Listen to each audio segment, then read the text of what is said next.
आइए तो इस्माइल पेपर 2 है, उसको सॉल्व करते हैं अपन। जो पहला प्रश्न है, दे रखा है कि एक पतंग भूमि से 90 मीटर की ऊंचाई पर उड़ रही है, जिसके धागे का भूमि से झुकाव है वो 30 डिग्री है। तो धागे की लंबाई ज्ञात कीजिए। आपको धागे की लंबाई पूछा है, तो प्रश्नानुसार इसका डायग्राम बनाते हैं अपन। प्रश्नानुसार चित्र। अब प्रश्नानुसार चित्र में क्या हो जाएगा, देखिए पतंग है वो भूमि से 90 मीटर की ऊंचाई पर उड़ रही है। तो यहाँ अपन मान लो ये समतल भूमि है और यहाँ से ए नाम दे देते और बी नाम दे देते और बी बिंदु पर मान लो एक पतंग है वो उड़ रही है 90 मीटर की ऊंचाई पर। तो ये 90 मीटर है, जिसके धागे का भूमि से झुकाव, ये मान लो धागा है और यहाँ से भूमि का जो झुकाव है वो कितना है, 30 डिग्री। ए बी और सी, इसका नाम दे दो सी। तो धागे की लंबाई ज्ञात कीजिए, यानी आपको बी सी है वो निकालना है। तो समकोण त्रिभुज में लेना है सीधा आपको समकोण त्रिभुज ए बी सी में आपको कोई भी दो भुजाओं का अनुपात लेना है। यानी एक आपको ज्ञात भुजा और एक अज्ञात जो आपको पूछा है वो। तो ज्ञात भुजा कौन सी है, देखिए ए बी। तो यहाँ ले लेंगे अपन ए बी बटा बी सी। अब आपको पता होना चाहिए कि जब ये न्यून कोण है 30 डिग्री, तो आधार है वो क्या हो जाएगा, ये आधार है। तो ये आपके क्या हो जाएगा, लंब। और ये पता ही है आपको कि समकोण के सामने वाली भुजा होती है वो क्या होता है, कर्ण। तो आपने क्या लिखा है, ए बी बटा बी सी, यानी आपने लिखा है लंब बटा कर्ण। तो लाल बटा कक्का से लंब बटा कर्ण होता है क्या है, साइन थीटा। Sine theta. अब देखिए ए बी है वो कितना है, 90 मीटर। तो यहाँ लिख लेंगे 90 मीटर। और बी सी आपको पूछा ही है, तो बी सी अपन निकाल देते हैं धागे की लंबाई। और साइन थीटा, तो साइन आपके आ जाएगा, थीटा की जगह कितना आ जाएगा, 30 डिग्री। अब देखिए 90 है वो ऐसा कैसा रखेंगे, बी सी ऐसा का ऐसा। साइन 30 का मान है वो, आप त्रिकोणमितीय अनुपात की जो सारणी है वो आपको आती होगी, वहां सारणी से आपको इसका मान है वो रखना है, साइन 30 डिग्री का मान। तो साइन 30 डिग्री का मान कितना होता है, 1/2। अब देखिए त्रिकोणमितीय सारणी आपको बनानी नहीं आती है, तो इससे संबंधित जो वीडियो है वो देख के आप अच्छे ढंग से समझ सकते हैं इसको।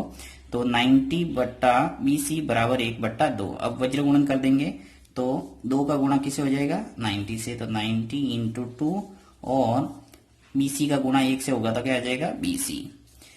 90 का गुणा जब 2 से हो जाएगा तो क्या आ जाएगा, 180 बराबर बीसी। या करके इसको आगे लिख लो कि बीसी बराबर आया 180। अब देखिए ये मीटर में है तो ये भी किस में आएगा, मीटर में। अंत में लिखना है तो धागे की लंबाई, धागे की लंबाई है वो कितनी हो जाएगी, 180 मीटर। यह आंसर आ जाएगा आपके। सेकंड प्रश्न है कि दो खिलाड़ी पी और क्यू शतरंज का एक मैच खेलते हैं। ये ज्ञात कीजिए कि ये ज्ञात है कि पी द्वारा मैच जीतने की प्रायिकता 3/7 है। क्यू के मैच जीतने की प्रायिकता ज्ञात कीजिए। प्रायिकता से संबंधित सवाल है जिसके अंदर आपको पी का जीतने की प्रायिकता दे रखी है, तो क्यू के मैच जीतने की प्रायिकता कितनी हो जाएगी। देखिए तो यहाँ सिंपल सा है, आपको मान लेना पी के माना खिलाड़ी पी के जीतने की प्रायिकता बराबर माना कि पी ए है और खिलाड़ी क्यू के जीतने की प्रायिकता अपन मान लेते हैं P A bar, P A बार। तो आप प्रायिकता से संबंधित सवाल सूत्र जानते होंगे कि P A plus P A bar जो होता है वो क्या होता है, 1। यानी किसी घटना की घटने की प्रायिकता और किसी की घटना के नहीं घटने की प्रायिकता का योग है हमेशा क्या होता है, 1। तो इसी सूत्र से ऐसे सवाल होंगे। तो पी ए है वो कितना दे रखा है, देखिए पी द्वारा मैच जीतने की जो प्रायिकता है वो कितनी है, पी ए अपन ने माना और कितनी दे रखी है, 3/7। तो यहाँ अपन लिखेंगे 3/7 प्लस, अब आपको पूछा क्या है, क्यू के मैच जीतने की प्रायिकता। तो क्यू के मैच जीतने की प्रायिकता अपन ने मान ली पी ए बार। तो मैं पी ए बार है वो ऐसा कैसा लिख लेता हूं, बराबर 1। तो पी ए बार बराबर कितना हो जाएगा, 1 - 3/7। ये पक्षांतर हो जाएगा। अब तो पी ए बार का मान आ जाएगा आपके, ये लसपा आ जाएगा 7 और 1 का गुणा 7 से हो जाएगा 7 और 7 का भाग देंगे 7 में 1 का गुणा 3 से करेंगे तो 3। तो पी ए बार बराबर आ गया 7 में से 3 क्या है 4/7। तो ये आपके आंसर आ गया, यानी खिलाड़ी क्यू की जीतने की प्रायिकता है वो कितनी है 4/7। तीसरा प्रश्न दे रखा है कि त्रिभुज एबीसी समरूप है त्रिभुज पी क्यू आर, यदि बीसी है वो कितना है 4 सेंटीमीटर एवं क्यू आर बराबर दे रखा है 9 सेंटीमीटर हो तो त्रिभुज एबीसी और त्रिभुज पी क्यू आर के क्षेत्रफलों का अनुपात ज्ञात कीजिए। आपको दो त्रिभुज समरूप दे रखे हैं, उनके क्षेत्रफलों का अनुपात निकालना है। तो ये आपको एक पर में आपने पढ़ा होगा कि दो त्रिभुजों के क्षेत्रफल का अनुपात है वो क्या होता है, उनकी संगत भुजाओं के वर्गों के अनुपात के बराबर होता है। ये आपको ध्यान रखना है। तो सीधा सूत्र लगाना है यहाँ, देखिए एक सूत्र यही है कि त्रिभुज जो पहले त्रिभुज दे रखा है वो ऊपर लिखना है, त्रिभुज ए बी और सी का क्षेत्रफल बटा त्रिभुज, दूसरा त्रिभुज कौन सा है पी क्यू आर, तो त्रिभुज पी क्यू आर का क्षेत्रफल।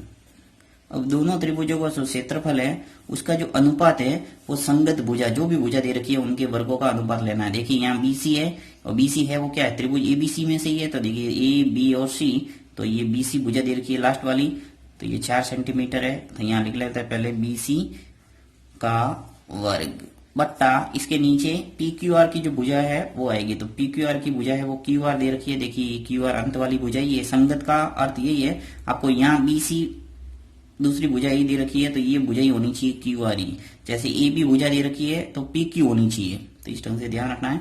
तो बीसी का वर्ग और ये क्यू आर का वर्ग आ जाएगा।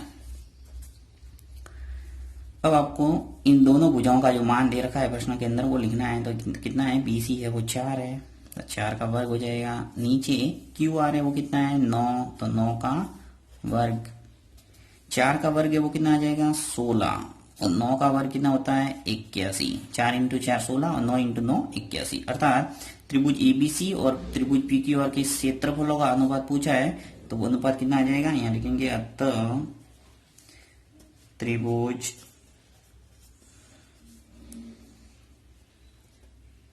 एबीसी तथा त्रिभुज पी क्यू आर के क्षेत्रफलों का अनुपात। अब अनुपात है वो हमेशा ध्यान रखना है। देखिए जो अंश है वो पहले लिखना है 16 और नीचे वाली जो हर है वो बाद में अनुपात लगा के लिखना है। तो 16 अनुपात कितना हो जाएगा 81। चौथा प्रश्न आपके वैदिक गणित से संबंधित है। इसके अंदर पूछा है कि वैदिक विधि से 32 का घनफल याद कीजिए। आपको घनफल निकालना है, इसके लिए सीधा सूत्र इस्तेमाल करना है। तो यहाँ पे अपन सूत्र इस्तेमाल करते हैं। सूत्र क्या है, सूत्र से पहले अपन क्या करेंगे, यहाँ पे निर्धारित कर देंगे कि संख्या का उपादान अंक और विचलन है वो क्या है। तो यहाँ लिख लेते हैं पहले आधार। देखिए आधार है वो क्या है 32 है, तो आधार नेचुरल है क्या होगा 2 अंकों की जब संख्या होती है तो क्या होता है आधार 10।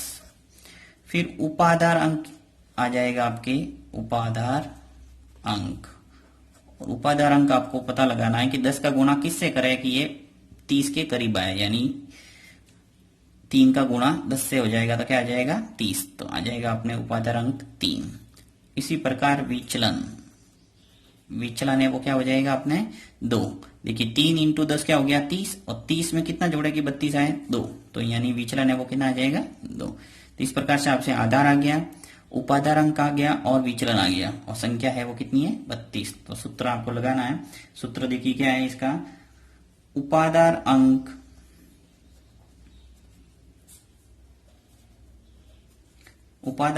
का स्क्वायर ब्रैकेट संख्या प्लस विचलन इंटू 2।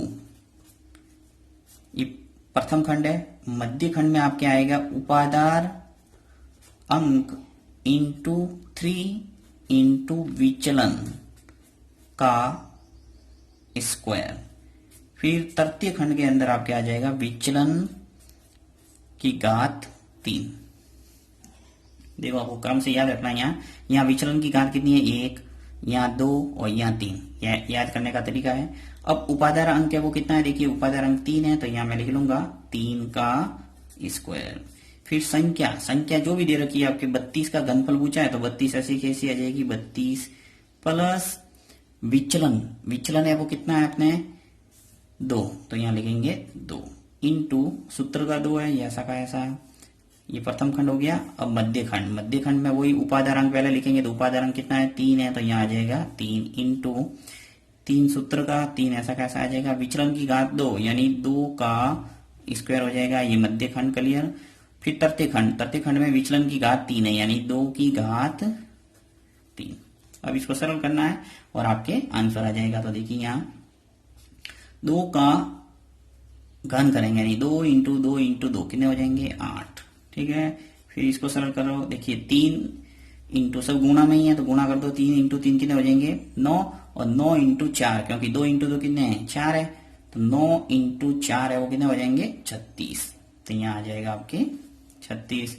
अब इसको पहले इसको सरल करना पड़ेगा, फिर अंत में अपन गुणा करेंगे तो एक स्टेप बढ़ानी पड़ेगी 3 का वर्ग। इसको मैं सरल करता हूँ, देखिए 2 इंटू 2 पहले गुणा होगा, 2 इंटू 2 क्या हो जाएगा 4 और 4 और 32 कितने हो गए 36।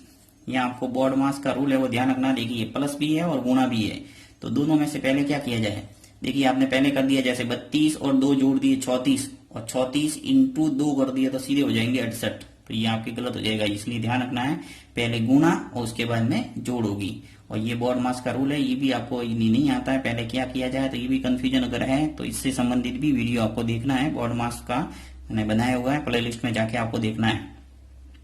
तो 32 प्लस 2 इंटू 2 ऐसी स्थिति में पहले गुणा और फिर प्लस, तो ये हो गया। अब अपन क्या करेंगे, यहाँ 8 देखिए ऐसा का ऐसा, फिर 36 एक बार मैं ऐसा का ऐसा लिख रहा हूं।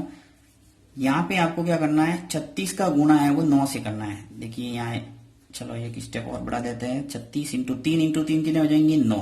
अब अपन को 9 का गुणा 36 से करना है। 8 ऐसा का ऐसा, 3 6 ऐसा का ऐसा, 36 इंटू 9 ये आपको गुणा करके देखना है, तो आ जाएगा जैसे ही गुणा करेंगे आपके आएगा 324। 36 इंटू 9 324। फिर आपके देखिए यहाँ एक अंक की है। अब आपको क्या करना है कि जब भी आधार है वो 10 आए तो आपको देखना है कि आधार में देखिए शून्य है वो कितना है 1 दिख रहा है शून्य, तो आपको प्रत्येक खंड में एक अंक रखना है, अंत में आपको लेके जाना है। यदि मध्य खंड और तृतीय खंड, देखो खंड कितने टोटल 3 है, तो आपको यही ध्यान रखना है मध्य खंड में और तृतीय खंड जो है इसके अंदर आपको एक अंक रखना है। और जो लास्ट वाला यानी प्रथम ये है, इस खंड के अंदर कितने भी अंक है वो रख सकते हैं। इसलिए आपको ध्यान रखना है कि यहाँ पर अगर 2 डिजिट है तो इसको पीछे लेके आना है जोड़ने के लिए। तो 8 यहाँ तो एक अंक की है, छोड़ो इसको। अब देखिए यहाँ 36 है तो यहाँ मैं 6 है वो इधर ही रख लूंगा, ये जो 3 है वो पीछे जुड़ जाएंगे। ये 3 आपको 4 में जोड़ने हैं, तो कितने हो जाएंगे 3 2 4 में 3 जोड़ के कितने हो गए 7, यानी 324 में 3 जोड़ने हैं। अब आप देखिए मध्य खंड और तृतीय खंड इस दोनों के अंदर आपके अंक है वो एक अंक आ गया। अब इन सबको पास पास में लिखना है, तो 3 2 7 6 और 8 इसका क्या हो जाएगा आंसर। और परीक्षा के अंदर ये भी ध्यान रखना, देखिए ये आप प्रोसेस करने के बाद में यदि आपको टाइम मिले तो आप 32 इंटू 32 3 बार गुणा करके देखना है, तो जांच हो जाएगी आपके वापस, क्योंकि घनफल का मतलब क्या होता है 32 की घात 3। देखिए 32 की घात कितना होता है, घनफल पूछा है तो यानी 32 की घात 3 है, और यानी इसका अर्थ हुआ 32 इंटू 32। तो इन सब का गुणा 32 इंटू 32 करो, जो भी रिजल्ट आता है उसका आगे 32 से गुणा करो, तो गुणा करेंगे तो आपके ये आना चाहिए 32,768। तो इसका मतलब आपने जो यहाँ प्रोसेस किया है वैदिक विधि से वो सही है। नेक्स्ट 5वां प्रश्न दे रखा है कि एक सीधे व 15 मीटर ऊंचे पोल पर यातायात नियंत्रण के लिए सीसीटीवी कैमरा लगा है, जो पोल के शीर्ष से 113 मीटर दूर दृष्टि रेखा तक यातायात है वो देख सकता है। पोल के चारों ओर ये कैमरा कितने क्षेत्र में यातायात वो देख सकता है। तो आपको इसके लिए एक चित्र बनाना, देखिए सीधा कह रहा है कि सीधे वो 15 मीटर ऊंचे पोल, तो यहाँ अपन चित्र बनाते हैं। और ये मान लो पोल है जो 15 मीटर ऊंचा है। फिर कह रहा है कि इसके शीर्ष पर एक सीसीटीवी कैमरा है वो लगा है, तो यहाँ शीर्ष पर सीसीटीवी कैमरा लगा है। शीर्ष से 113 मीटर दूर दृष्टि रेखा तक यातायात है वो देख सकता है। मान लो यहां तक यातायात है वो देख सकता है 113 मीटर तक, तो ये है 113 मीटर। तो पोल के चारों ओर ये कैमरा कितने क्षेत्रफल में यातायात दे सकता है, यानी पोल के चारों ओर क्षेत्रफल निकालना। आपको पूछा क्या है, क्षेत्रफल। तो यानी ये जो क्षेत्रफल है, यहां से सीसीटीवी कैमरा देख रहा है तो ये इसके चारों ओर घूमेगा तो ये कितना देखेगा, यानी एक तरह से आपको एक वर्त का क्षेत्रफल निकालना है। तो सबसे पहले नाम दे देते ए, बी और सी। मान लो ए बी है वो क्या है, एक पोल है यानी खंबा है, और बी पर सीसीटीवी कैमरा लगा हुआ है, और सी तक इसकी दृष्टि रेखा है जो कितने मीटर है, 113 मीटर। तो सबसे पहला काम है वो अपन को निकालना पड़ेगा। देखिए एक वर्त बन रहा है जिसका केंद्र है वो ए बनेगा, और ए से लगाकर सी तक ये क्या आ जाएगी, त्रिज्या। तो जैसी त्रिज्या आएगी आप त्रिज्या से क्या निकाल सकते हैं, वृत्त का क्षेत्रफल जो ये सीसीटीवी के चारों तरफ घूमेगा वो बनने वाला वृत्त होगा। तो इस वृत्त का क्षेत्रफल निकालने के लिए सबसे पहला काम इसकी त्रिज्या निकालिए। तो त्रिज्या निकालने के लिए अपन पाइथागोरस प्रमेय का इस्तेमाल करते हैं। तो पाइथागोरस प्रमेय से, और पाइथागोरस प्रमेय को अपन बोधायन प्रमेय भी कहते हैं, ये भी ध्यान रखना आपको। तो पाइथागोरस प्रमेय से अपन लिखेंगे क्या, कर्ण स्क्वायर बराबर क्या होता है, लंब स्क्वायर प्लस आधार स्क्वायर। अब देखिए यहाँ समकोण है तो समकोण के सामने वाली भुजा क्या होती है, कर्ण। तो ये तो आ गया 113 का स्क्वायर। लंब है वो अपन इसको मान लेते हैं तो ये 15, और आधार है वो नीचे वाली भुजा मान लेते हैं AC।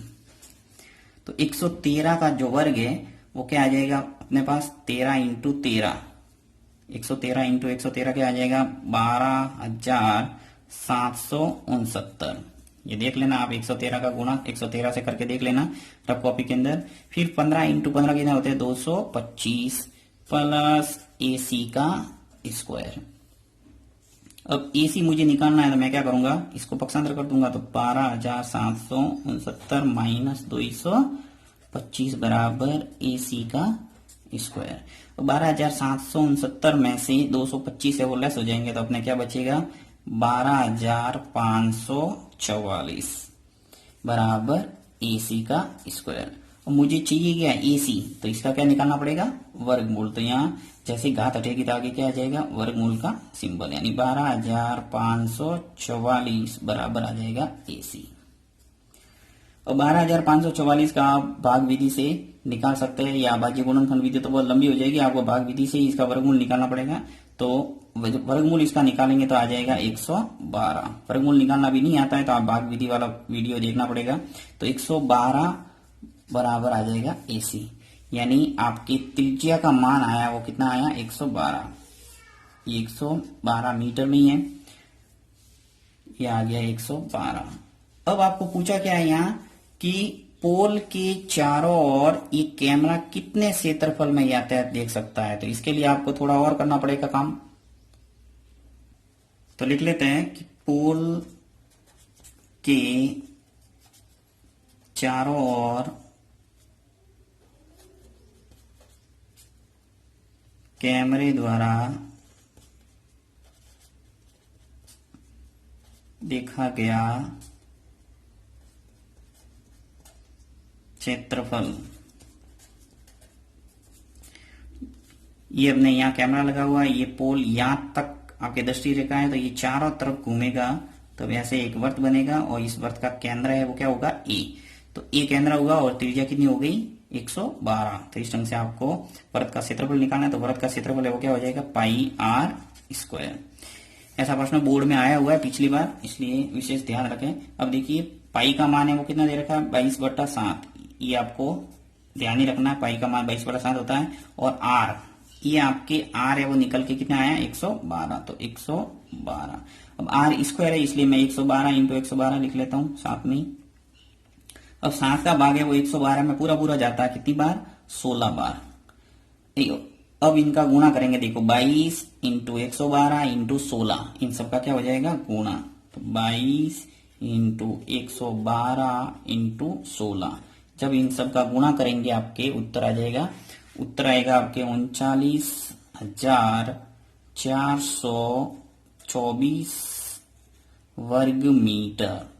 ये आपको क्षेत्रफल है वो हमेशा वर्ग मीटर में लिखना पड़ेगा। तो 39,424 वर्ग मीटर तक ये कैमरा है वो चारों तरफ सीसीटीवी कैमरा देख पाएगा यातायात को।